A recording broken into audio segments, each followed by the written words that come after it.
Hello. Good afternoon, everybody. Good afternoon. Another really nice crowd on the first day of spring. Hooray. Whew. It was a cold winter. I'm really glad you're all here. Before I get on to the presenters today, I just wanted to acknowledge and thank Care One at Sharon for sponsoring the refreshments. They always do such a nice job. Yes, thank you. Thank you. All right, so I am going to introduce our speakers. We have three authors from the Sisters in Crime New England Speakers Bureau, and the topic today is called We're Not Making This Up. We have Jeannette de Beauvoir, Arlene Kay, and Marianne Paul, and they were kind enough to bring some of their novels here as well, which I'm sure they'd be happy to sign at the end of the program. Thank you, everyone, for coming. We're not making this up. Let's hear from them. One of the things that most authors are asked is this: where do you get your ideas, right? Everyone wants to know that. And so our presentation is to give you some insights into where we found our ideas for the variety of novels that we do. Before we start, I was going to ask, how many of you are mystery fans? Oh, cool. Great. It's disappointing when, and you'll see that we represent a lot of different types of mysteries, because there's one of the subgenres for everyone. So I will let my other authors talk to you. Hi, my name is Marianne Paul. I'm a Massachusetts native. Live in Sharon right now, so it was an easy trip over here. And I love history. I love American history, colonial history, and especially New England history. So as Arlene was saying, you'll see a lot of that in the mysteries that I write, or I should say the mystery that I write. I have my debut novel here. It is an Amazon bestseller, which I'm thrilled about, and I'm delighted to be able to share that with you as the afternoon progresses. I can actually use this one. You two can share that one. I think this one works, yeah? My name's Jeannette de Beauvoir, and I also love history. I write historical fiction, I write mystery fiction, and I write fiction that's sort of a blend of the two of them. And one of the reasons I do that is because I'm lazy, and it's much easier to find something really thrilling out there that you can build a story around than to just sit at home and say, ooh, what shall I write about next? I live in Provincetown, and one of my mystery series takes place there.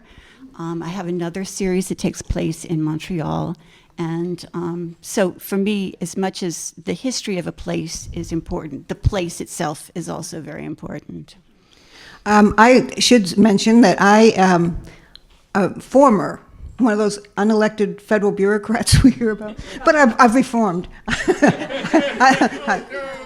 And so don't hold that against me. But I write several different kinds of series, but nothing too gory, you know what I mean? I don't like the serial killer type things, or where they take exquisite detail about no, and it's usually a woman who's the victim too.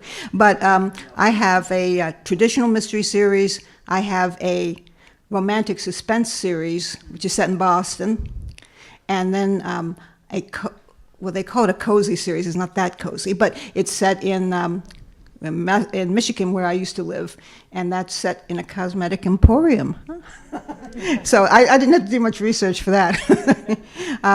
I'd like to start out by asking my co-panelists where you got the idea for your current books. Thank you, Arlene. I knew that there was something about you and cosmetics from the beautiful covers that you have on your book. It just so happens that the mystery that I wrote was inspired by Elizabeth Arden. She had something called Maine Chance, which was this luxurious spa in the 1920s in Lake Country in Maine. Absolutely gorgeous. But if you think back at that time, those wealthy women who traveled by train out there didn't have many safe spaces for themselves. So we tend to hear that today and think, oh, isn't that nice? You just go and yoga on the beach or something like that. But no, often these women were trying to get away from abusive relationships. They had addictions that they didn't know words or how to handle. They had children that were strangers and wanted to reconnect with them. So Elizabeth Arden's resort was actually an all-inclusive place for all of that to happen. So that got me thinking, those women with their bevy of problems that we confront still today, what kind of person might be great to have around to help them wrestle with those difficulties? And that gave birth to the main character in my book, Petra Wood, who is a solver of problems. And the setting is actually the Berkshires, Lenox, in this luxurious resort meant for women of means who want to do more in the world. I want to say I think it's great that we're in Massachusetts and we all write books that take place in Massachusetts. One of the things that people ask about when we're talking about writing mysteries is, how do you think of the plot? You know, how do you sit there at night and imagine sort of something convoluted with a surprise at the end? And I think that probably we each do this a little bit differently.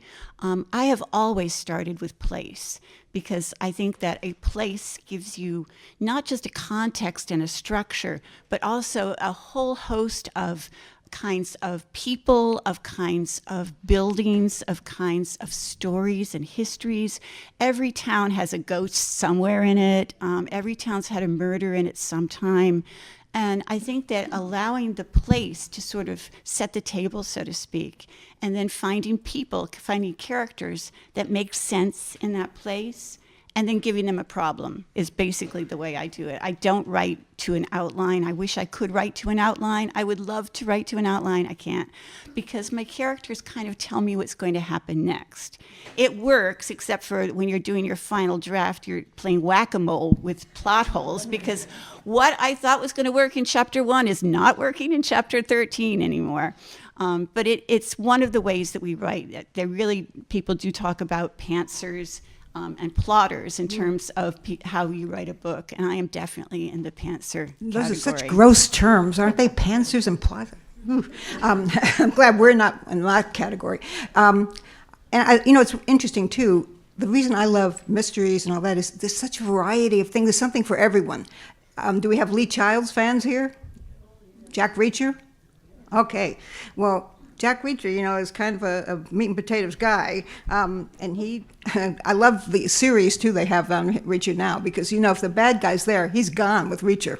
And one of my favorites was Nelson DeMille. Did anyone here loved his stuff? He just passed away. But those tend to have, he passed away about 6 months ago. Oh, I know, that's what I said. No more books from him. But we have a variety, and of course, the all-time favorite for me and many others, Agatha Christie. Started reading her as a kid, read every one of her books, and I reread them every once in a while, too. For me, unlike what we just heard, I focus more on character.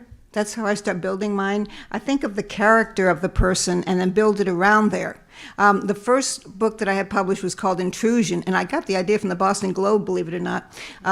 They were talking about, it was in the science section, where they were talking about implantable medical devices and how if they went wrong, they said this could be a set for a murder. And I said, okay.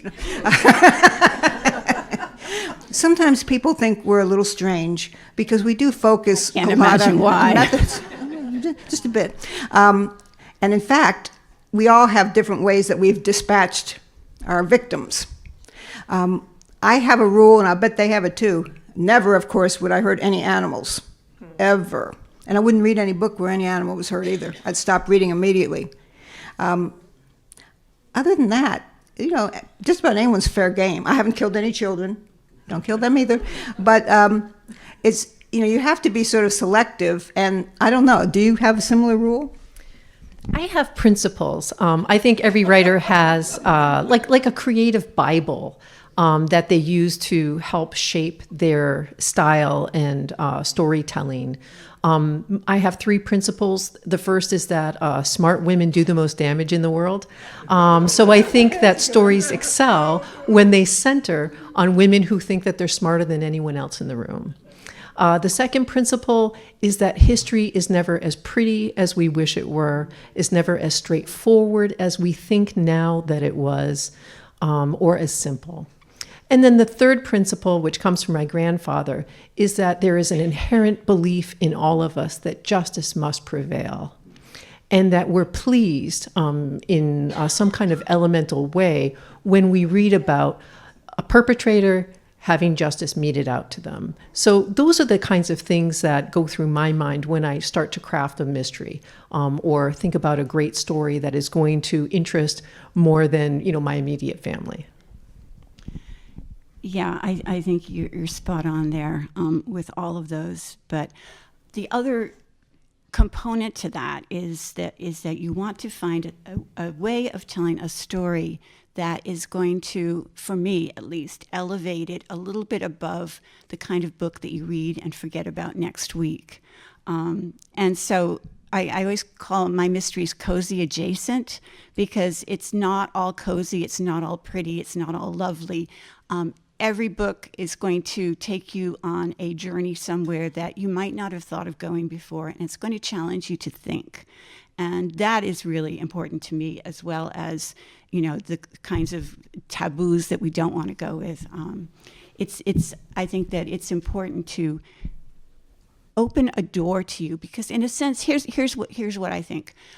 I always enter into sort of a contract with my readers. You are going to give me X number of hours of your life. That's a huge gift.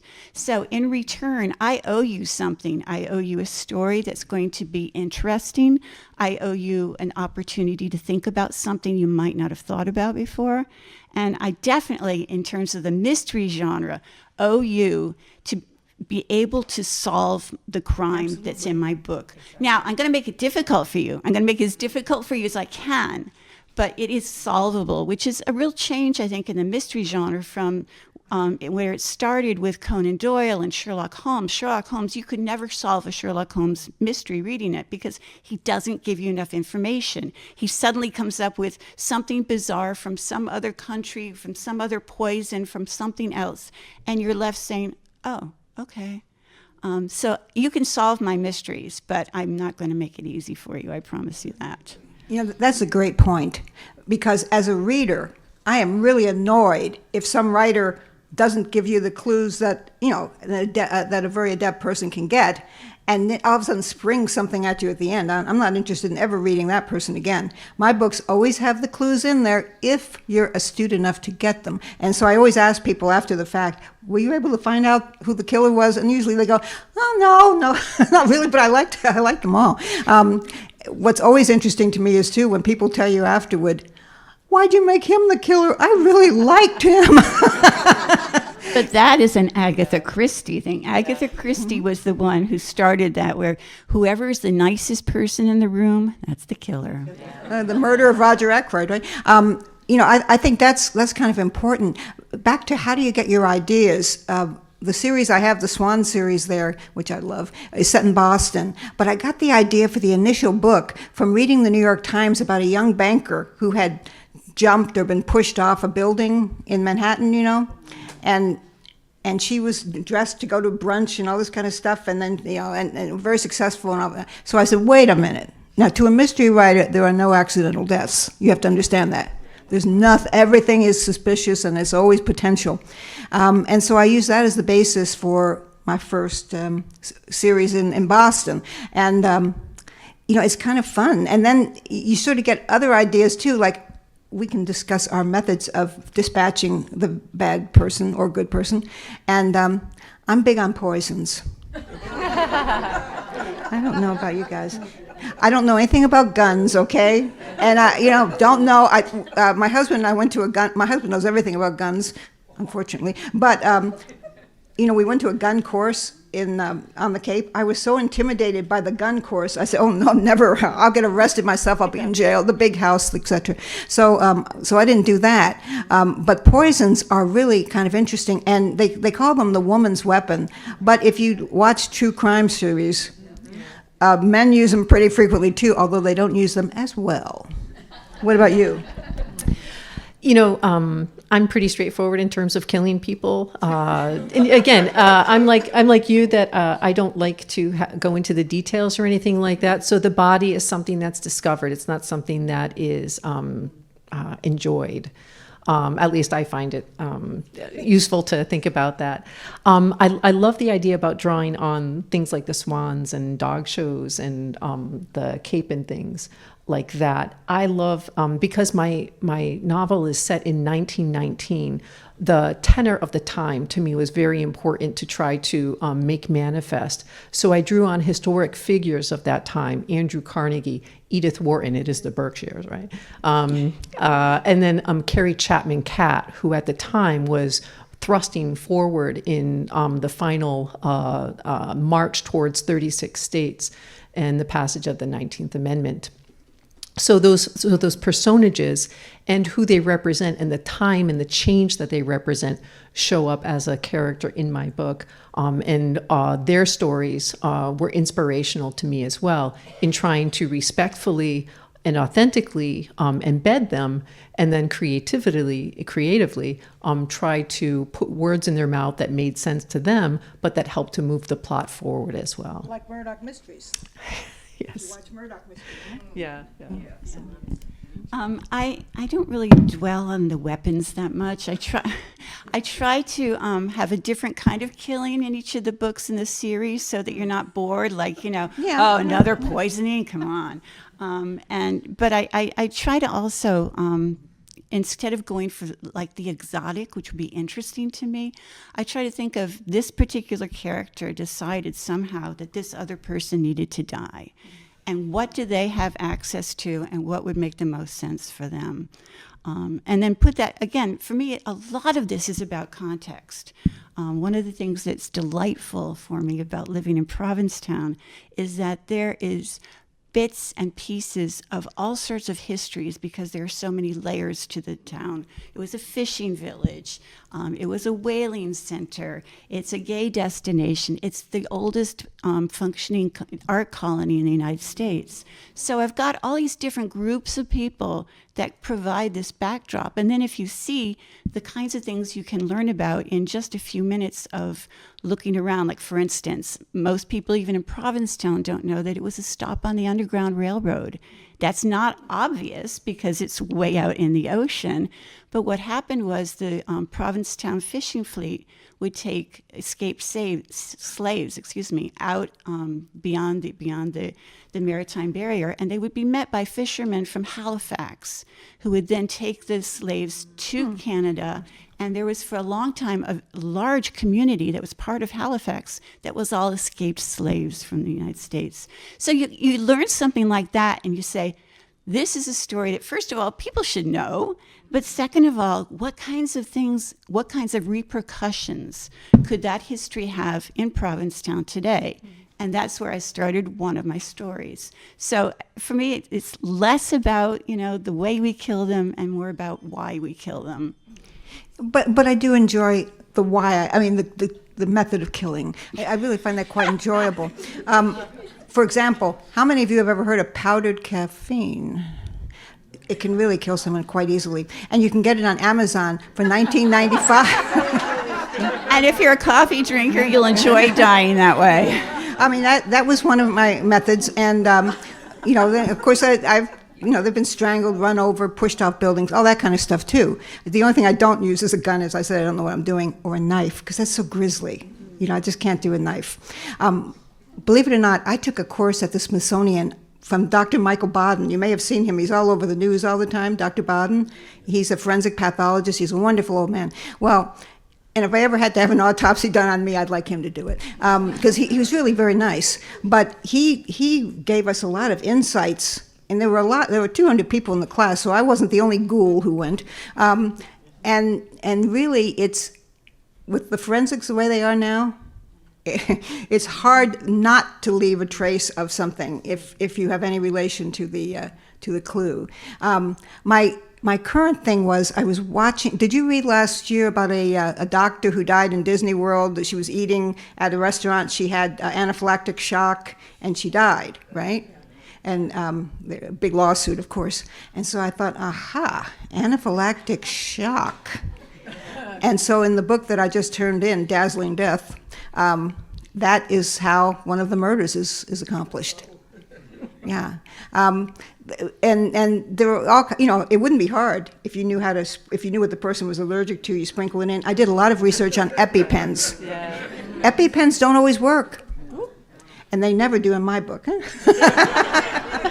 Well, one of the things about writing circa 1919 is that you have to be respectful of what was available back then. And because of the setting, you have a lot of the literati of the time. And I think we forget just what a place the Berkshires was at that time. That was the place where the intelligentsia gathered. Newport was all party and wonderful fun time opulence. The Berkshires was more refined, just as opulent, but it was the place where diplomats went. It was the place where writers and creative personalities gathered, and where the well-heeled cooled off for the season, right? So amidst all of this, you have to think about what was available, what were the places. Fortunately, it was the Berkshires, so it's easy to push somebody off a cliff and things like that. But there were a lot of things that you couldn't do just because of the limitations of the time. And the fact that, Amazon didn't exist, so poison was a lot more difficult to come by. But they grew it in the gardens, and then, everybody was, had access to arsenic at the time as well, which is helpful. If you wanted to, do somebody else in. But one of the wonderful challenges, I think, about working from a historic perspective is trying to represent that time period in the motivations of the people, because they're kind of different from what you and I walk around with when we get angry at somebody, and also in the tools that they have available to them. Yeah, it's interesting. So I'm curious. I'm going to pick this up so I can actually look at you. Okay, maybe I can't. All right. I'll do this. I'll do this one. This is much easier. Otherwise, I'm talking to you this way. I'm curious about when you look at putting in a historical setting. Do you actually deal with any real murders that took place in that setting or during that time? Do you look at how other people did it? Do you look at what is it that you're able to do in fiction that wouldn't come out of a history book about the time? I think the interactions among characters we're always privy to the what happened because of newspaper accounts. Primary research will show you, the Berkshire Eagle of the time or something like that, right? You can read about, somebody's on trial. This is what happened. The poor soul that, went off to the next world or what have you. You don't know the why, and the glory is in the why, in trying to integrate that in and figure things out. Sometimes we are making it up, but sometimes, these are universal passions, right? No matter what happens, you love him, he loves her, and then, so all of a sudden, then you don't really care for her that much, right? Those are kind of universal themes, I think, and being able to tap into those, I think, is something that is glorious about a historic mystery, imagining and trying to reimagine what might have related to a particular crime. But it is a tremendous benefit to have access to those kinds of primary source resources, court documents, things like that, that perhaps aren't available as much today. If we're going back to motivation, my husband and I went around the country with our show dog to dog shows, right? And of course we hired someone, because you never win if you're doing it yourself. But if you're talking, you think of dog shows, everyone's nice, and the animals are wonderful. But I'm telling you, there are enough passions that are stirred up in these dog show competitions that it really, I got a whole series out of that, because, it's the motivation, back to what they're saying about character. People want to win. They have different things that cause them to like or dislike another person. And it can get pretty grisly. That place in Springfield, the Big E? Yeah. Oh, dreadful place. But that's where most of the big dog shows around here are held. And so I set a couple of them in the Big E. And I think I offended the people who ran the Big E, because I did call it some names that were not flattering. But it's really, it's not a great place. But I think our point is that if you know character, human motivations, whether they're historical mysteries or whether they're contemporary, they haven't changed all that much. Greed, love, money. If you watch true crime, you know that the minute he tells his wife to get a big insurance policy, she's dead. Yeah. And the husband never can figure out why he's the first suspect. You know? I wanted to ask my other panelists here. I only put intelligent people, truthfully, in my, I don't want less than intelligent people in my books because they're not much fun to write unless you're going to, get rid of them very early. But I think that's, and humor. I love humor in books, right? Your characters can express things humorously, and it's a lot of fun. And that makes the reader have fun as well. So I'm curious about that for you. Yeah, I have my protagonist, she's smug, I would say. Convinced, again, she's the smartest person in the room. So it's fun to make the people around her stupid. Or at least, kind of boorish, because that just allows her to be even more conceited, right? She's not very humorous, so the people around her provide the humor for it. So you're really relying on a chorus of characters in addition to the main character, and that really necessitates that you understand who your main character is, their foibles, their flaws, because they can't be everything to everyone, and you need to populate your cast of characters in order to make up for or complement the characteristics of your protagonist. Thank you. Yeah, I think that when you're talking about creating people from scratch, which is kind of an interesting concept anyway, you want to think about, again, I keep going back to context, but who are the kinds of people who would be here? What are their lives like? And how do they express themselves? My first novel, written when I was 18, which was horrible, absolutely horrible, but surprise, surprise, every character sounded like a middle-class educated white woman. And you couldn't tell them apart. And that was a huge change in my head, because if you start really expressing people, listening to dialogue, listening to how people talk to each other, you have much more respect for who they have become and how they've become that way. So I do have some stupid people in my books. I do have an extremely sarcastic protagonist who deals with the tourist season every year with not what I would call real aplomb.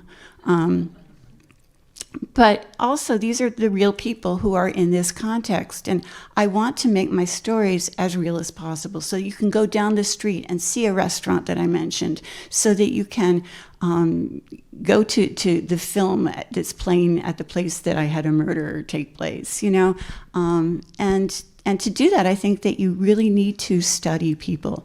And again, that will give you all the rest, because this kind of person would not poison somebody. This kind of person would think things through. This kind of person wouldn't think things through. But once you start getting at who they are, where they came from, if it's a descendant from a fisherman's family, it's going to be a very different person from the artist who just blew in, wanting to make their fame and fortune in Provincetown. So I think that context and character for me are what allow me to find some ideas then in the world and make them into stories.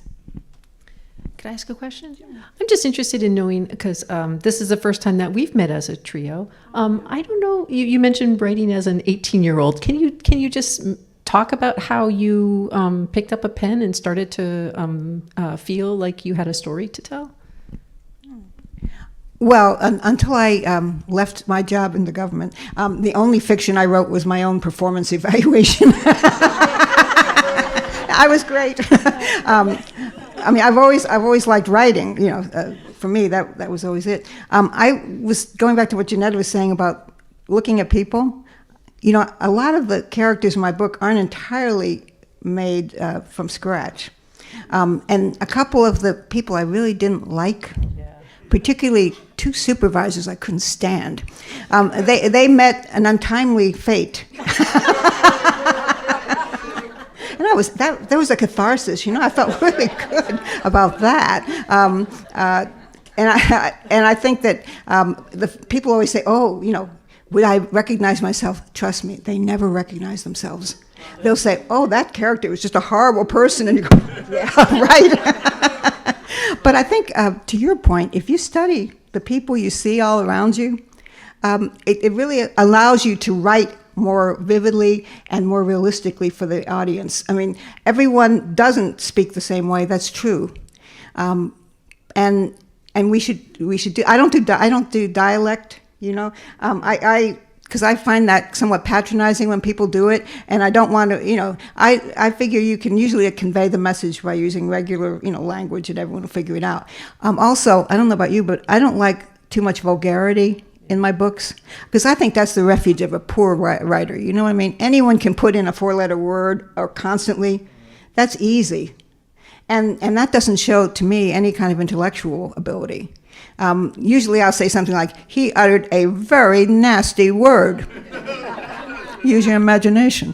But, so for me, I didn't start the fiction part until later in life. You weren't alone. Chaucer is famous to have said, I will eviscerate you in fiction. And he did. I always love that. I do sometimes use language that people don't like, but I only use it in dialogue, again, when it's appropriate to the character. I am not going to have a character who works down on the docks say, oh, darn, because that just isn't happening. So again, I think I'm really guided not so much by principles, but by the place and the people. But in answer to your question, I started out as a poet. I grew up in France, and I lived near a castle. And when I was my early teens, I would go up on the castle wall, and I would feel the wind in my hair.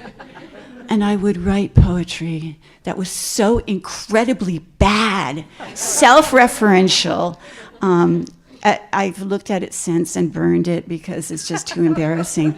But so then I decided, well, maybe poetry is not for me. I've come back to it, believe it or not, in my late middle age. But yeah, my first book was, I started when I was 8.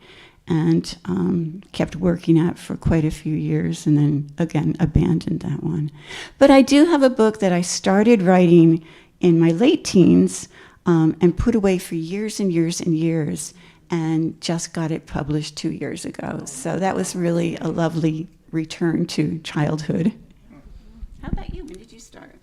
I was always a reader. I can't imagine life without a book in my hand.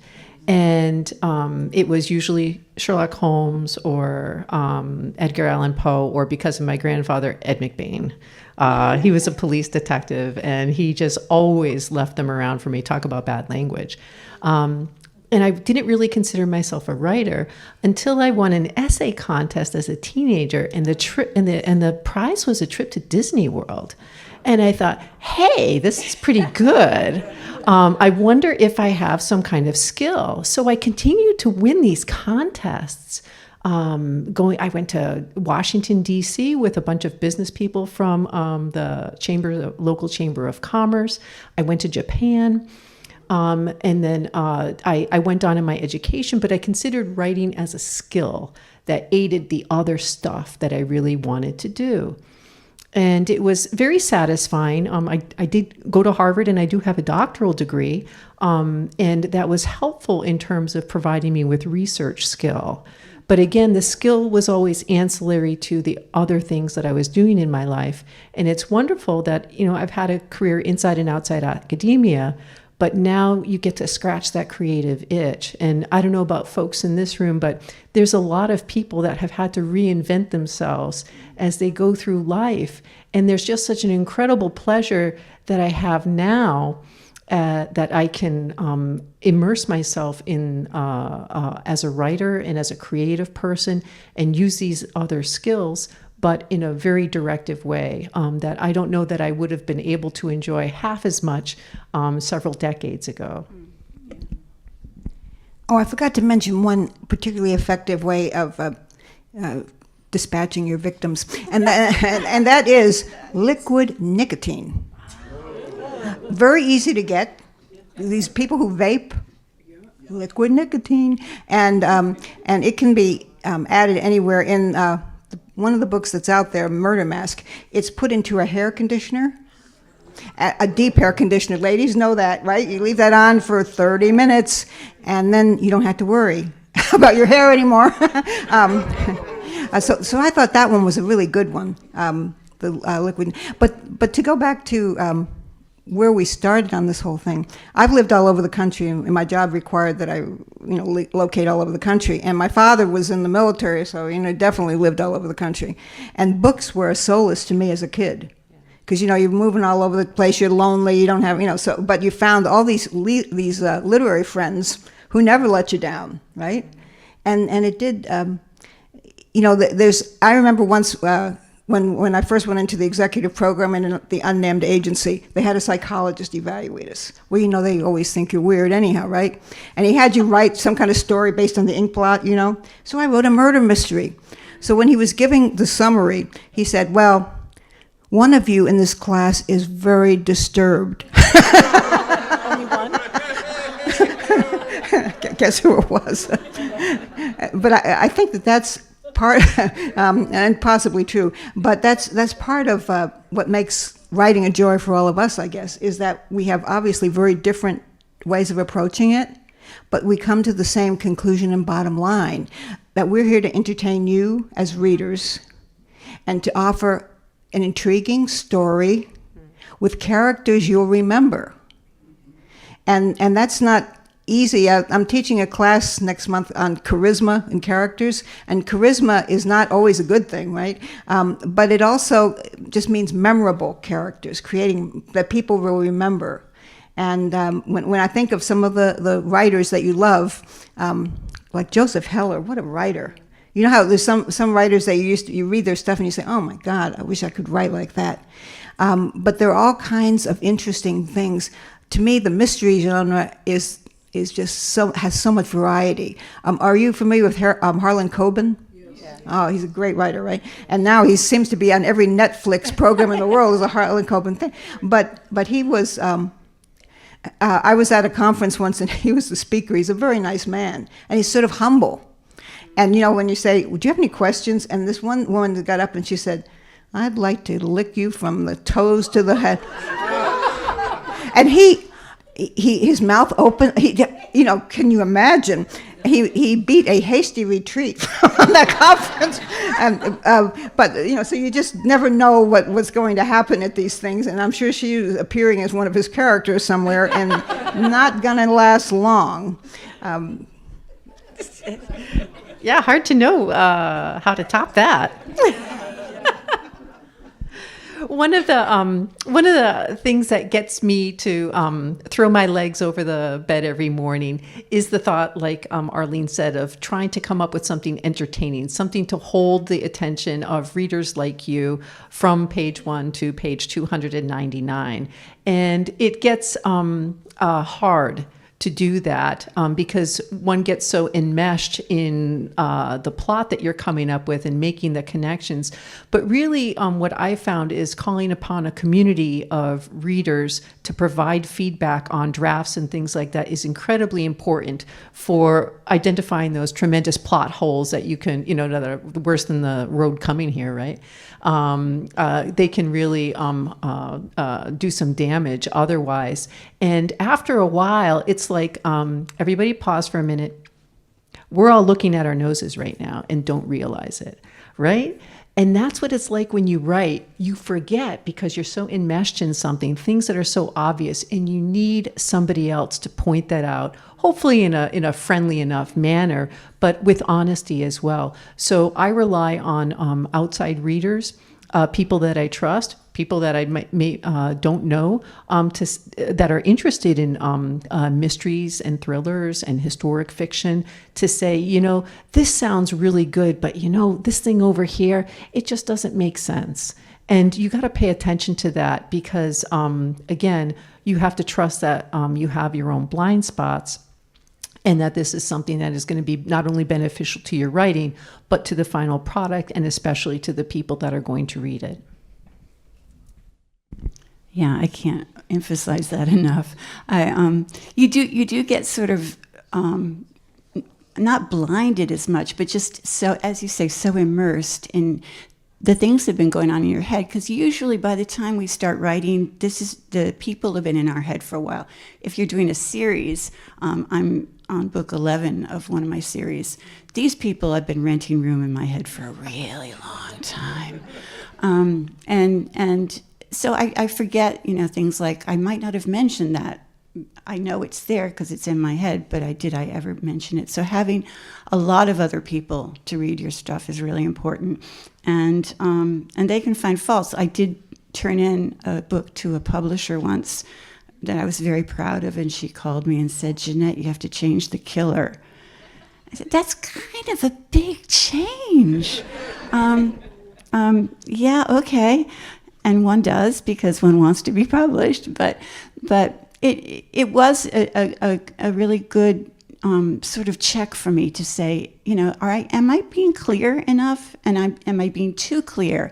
The issue in this case was, she said it was just too easy to figure out who it was. And she was right.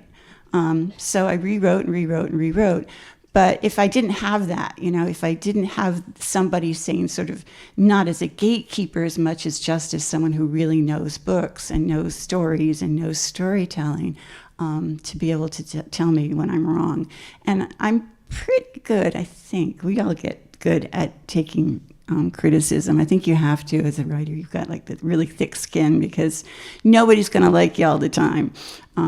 But doing the best we can, I think, is one of the goals that we all share. All the research that we do, all of the ideas that we come up with, we really work them and work them and work them to make sure that they are as accurate as we can get them, as true as we can get them, which is sometimes not the same thing, and presenting as good a story, woven it into the story as well as we can. And I think I speak for all authors when I'm saying that. We really do try hard to get it right.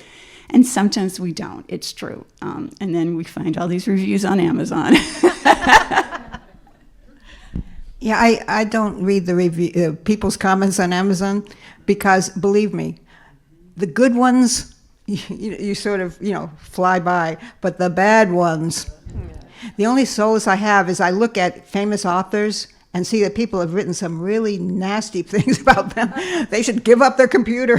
They should give, I do recall on one of my books, some woman wrote, on page 232, you used a bad word. 232, I had to go, I don't know what the world she was talking about. But, so I think that informed critiques are one thing and blatant criticism is another thing. Because there, and there are a lot of trolls. As the internet and all that gives anonymity, that cloak of anonymity. People can be as nasty as they want to, and that doesn't do that. I did want to add one thing. The only thing that I've really made up that is never true is I always put these usually a really hot guy in my books. And, truthfully, they don't always exist, and so I make them up. In fact, I wrote one of my books was set in the organization I used to work in for many years, and the women said to me, "Where are I never saw a guy like that one time, and I've been here 30 years." But I don't know about you. I inject some degree of romance in most of my books. Nothing too, because first of all, I went to Catholic school. And then, the specter of nuns hovering over me is still in my head. And secondly, I always think of what my mother or my grandma or someone like that, you see, they're in your head too, and so you don't want to do that. But I think that part of the interaction is you can have some degree of romance in your books, and that's good. As a reader, I like to see that as long as it's not too detailed. I don't need to, I have a mirror. I know exactly what these parts look like. When I first started writing, I was writing in the romance sector, right? And they had all these, and then they had these things that they wanted you to use, and throbbing member and all this. I thought, oh my God, that's really disgusting. And so I got out of that and went into straight mystery because I thought that, I just can't deal with that kind of stuff. But romances are the most popular books in the world. So, they've got something going on there that I guess I don't understand. Yes, I agree. I think love and companionship is a universal feeling, and we want to see well-rounded characters and a well-rounded person who is an adult capable of intimacy and mutual relationship. I think readers want to see that as part of their daily life, and trying to figure out the snafus of human relationships is also something that's very interesting and realistic about a character. I find that for my own writing, because it takes place in a historic time, part of the challenge is balancing that need to be authentic with going down a rabbit hole and trying to understand, just how much more research you have to do in order to reproduce something on paper. I remember one of my scenes takes place at the Saratoga racetrack in 1919. The wonderful race between Man of War and Upset, right? Oh, it was huge back then. And it was the only race that Man of War ever lost. The Whitney horse, Upset, won. There was some controversy about the starting gun and the tape, which what they had at the time to start things off. I got so caught up in that. I can't tell you how many days I spent just looking into that, learning about the Whitney family's horse collection, and then the Whitney elder Whitney actually bought a place called October Mountain out in the Berkshires as well. So I started looking at that too, and it was just an incredible amount of time that I will never get back. And it translated into maybe 12 pages. So I think there's a limit on what you thrust yourself into in terms of the research that you do as a writer, and also that internal temperature taking that you have to be aware of, so that you understand that you're a writer and not a researcher, and maintaining that balance is important. Yeah, I agree with that. I also, to go back to the characters, again, as I'm creating characters and trying to see how they fit together, I did decide that my female protagonist for the Provincetown series would have a boyfriend. And he was a minor character at first, but I have developed a rather large following amongst gay men who think that he is just the sexiest thing ever. So... But I know that we do want to put aside a little bit of time for questions, and I'd be happy to come around with a microphone if you'd like to. But I did want to bring up one more thing that you might be starting to think about, and that we've all been thinking about, is how artificial intelligence is going to be changing the way that we read, the way that we write, and the kinds of things we do. Most publishers have already made a statement about not allowing any kind of AI writing. The Authors Guild, which is our major sort of labor attachment kind of thing, is going to be issuing stamps of approval of non-AI work. Having said that, however, I have been amazed at how much, and I'm one of the authors, unfortunately, who had some of my books scanned into the large language models without compensation, without permission, and I had some bad feelings about that, obviously. But I will say that I use ChatGPT. I do not use it to write, but I do use it to help me untangle some things when they're not working. You can just say, here's my plot, here's my problem, I need this. I've never taken what ChatGPT gave me and used it, but it has always been almost like a conversation with a person, which is both frightening and wonderful to me. But that's something that we're going to, all of us, be thinking about in the future, is what makes up a story, and if a machine makes a story, if it does it well, is that as good as a person making a story? I don't know that I can answer that. Somebody programs the machine, and that's... But the machine is learning. Yeah. I know, that's where most people... So we wanted to have some time to take some questions. I want to mention one more thing, though. One more thing before we conclude. On characters, I like to make some mature women in there and make them really cool. right? Not some old dragon. So in the series there, the cosmetic crime series, Aunt Violet is a hot chick. I'm telling you, she's a woman of middle age or better, and she's just so elegant, and everyone loves her, and all that. And she's very cool, but she's also supportive of the younger character, the protagonist. And in the Swan series, of course, they're a billionaire family, so why not, right? But in Swan series, Annika, the mother-in-law, is not anything like you hear these stereotypes of mothers-in-law. And so I think that's a way that we can broaden our scope in terms of the kind of characters that we have. And I'm not afraid of artificial intelligence. You know what? I'm not going to use it. I don't care. I'm going to do what I do, and then, let the chips fall. I would just say I have used ChatGPT as well, and it is historically inaccurate in a very frustrating way. It has, I've used it for phrases, what phrases were around that doughboys would have said in World War I. Inevitably, it just takes me into the jazz age. And I mean, maybe people don't care about it. I deeply do. So I don't appreciate ChatGPT's inability to understand those particular language type historic features, and I don't trust it for that reason. So yes, just before we do the questions, just so that we get the housekeeping stuff done, we all have books here. We would love for you to look at them. We would love for you to buy them. We've got some little free things to give you. I have a newsletter I would love you to sign up for if you feel like it. And we will be here for a while doing that. Who has a question?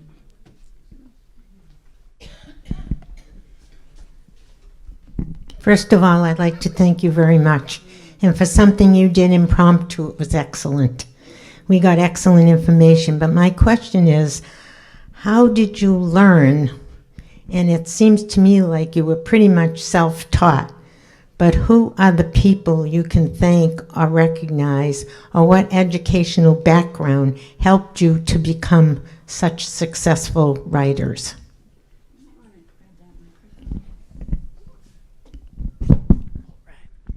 For me, can you hear me? Is this Yeah. on? For me, it was my grandfather. He was the most curious person I ever met. And he told too many stories that were inappropriate to a child, but that lit something inside me. And he had a very modest educational background, but he knew how to throw a book at you, and he knew how to ask questions. So for me, that was all it took. And I really, I use, I'll tell you, Mary Ann Paul is a pseudonym that I use. Paul was his name, and I honor him, I hope, by putting him at the core of who I am as an author. I got, my parents, as I said, moved all over the country, and I got the last slot in Catholic school every place we went.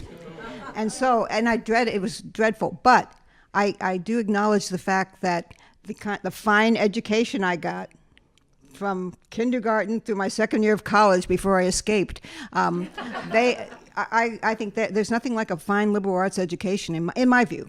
And, you wouldn't have the statistics you have now on children not being able to read and all that if they had a bunch of nuns with rulers. Because I'm telling you, whoa, you did learn all those basic skills. Yeah, thank you for that question. I actually did not have a person in my life.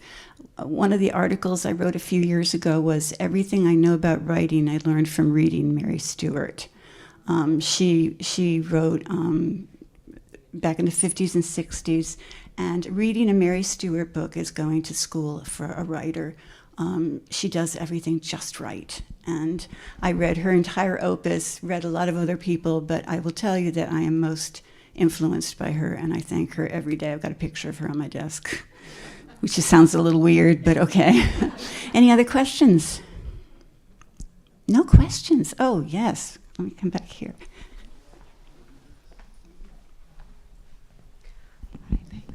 I also want to say thank you. It's been a wonderful discussion, and I think you've offered a lot of really interesting perspectives. I'm just curious, like so many people want to write and need to write, and so all of you have been writing for a long time. I'm curious how long it was before you became published writers. And did you all have a long struggle? Was it a stroke of luck? Was it persistence? I wrote for 5 years before I was published. And you went through, you'd send in to agents, they'd never respond. In fact, they would send you a rejection before they even got the book. But, so there's that period of time that you go back. So it was about 5 years for me before I got, and then once you start, then of course, I got 14 books now. But I also wrote a bunch of books that nobody would touch. And I love those books. Why do you think people would not buy books about murder in the IRS?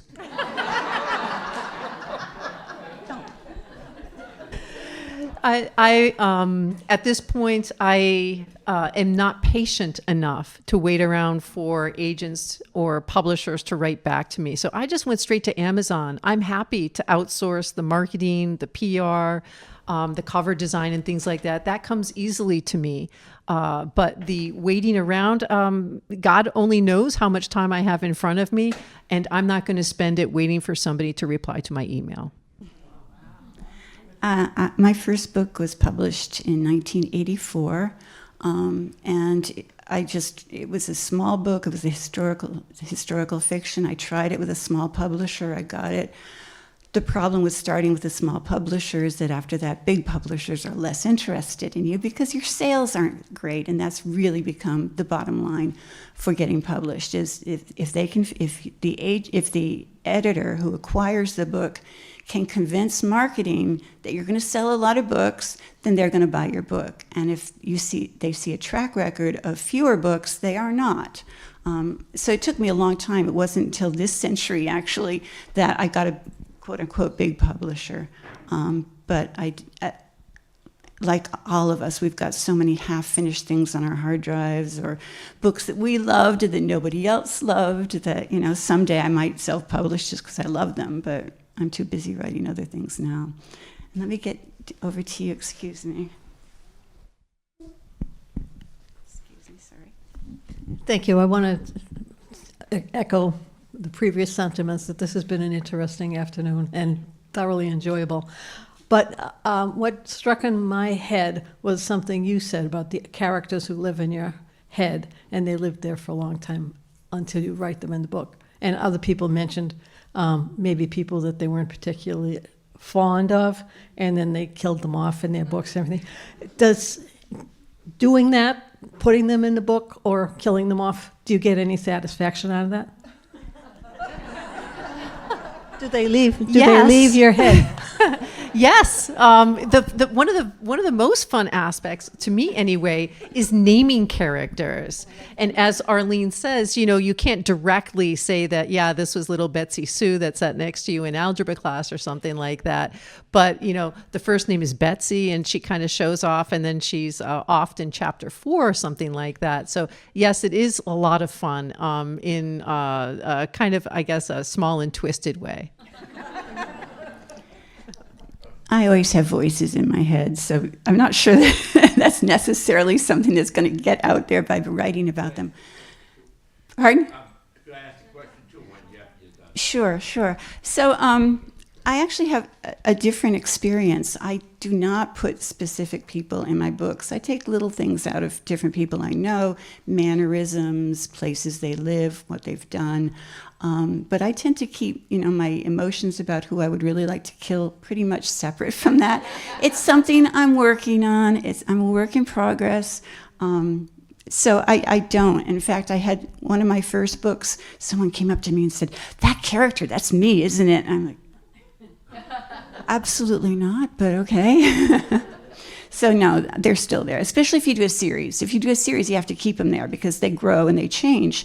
That's the joy of a series, that it's not so much that you need to read them in order for the stories, but you need to read them in order for the people because people change and they grow. And I love seeing a character start here and have these experiences and meet these people and have these thoughts and then be a different person at the end. So I have a question over here, excuse me. And I was going to ask you about the chat, but I wanted to ask you, does you ever think of like getting involved in the political thing? Like I've had 3 elderly people that want to murder somebody over their political views, and I always tell them you can't do that, and they say to me, you want to make a thing about it? I'll hit you with the cane. But I hope that was appropriate. Debbie's going to kill me. I personally try to keep politics out of my books, unless it's historic politics, or unless, okay, I did put some politics in one of my recent books because there's been a huge concern about the dune shacks out on the Outer Cape, and it's a fairly strong political issue. And I sit very clearly on one side of it. So things like that I'm willing to do. I don't enter into, because, I want you to read my story, and we may not agree politically. And, I don't want that to be something that keeps you from exploring what I have to offer. I don't know if you want to say anything about politics, ladies.